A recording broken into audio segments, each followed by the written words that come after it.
Kondena ng G7 ang agresibong aksyon ng China sa Indo-Pacific at pang-aabuso sa barko ng Pilipinas sa West Philippine Sea. Ang Group of Seven ay binubuo ng 7 pinakamalalaki at maunlad na bansa sa mundo, kabilang ang Canada, France, Germany, Italy, Japan, United Kingdom at United States. Tinawag ng G7 na illegitimate, provocative, coercive at mapanganib ang mga hakbang ng China sa South China Sea.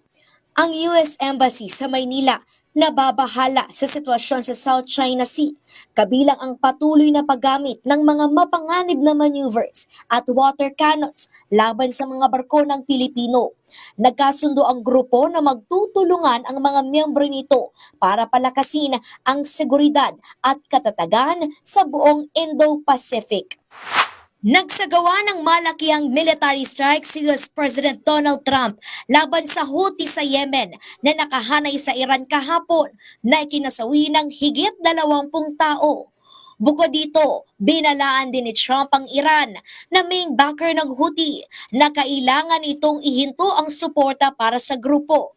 Ang military strikes ay maaring magtagal ng ilang linggo na itinuturing na pinakamalaking US military operation sa Middle East mula nang maupo si Trump nitong Enero. Bumubuti na ang kalagayan ni Pope Francis sa nakalipas na linggo ng kanyang pamamalagi sa Gemelli Hospital sa Roma. Ito ang kinumpirma ng Vatican News base sa inilabas sa medical update ng Holy See Press Office. Nagpapatuloy pa rin ang high-flow oxygen therapy ng Santo Papa para mabawasan ang kanyang paggamit ng mechanical ventilation tuwing gabi.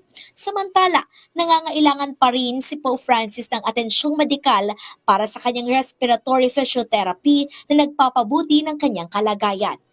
Kalezal Pordilia para sa Pambansang TV sa Bagong Pilipinas.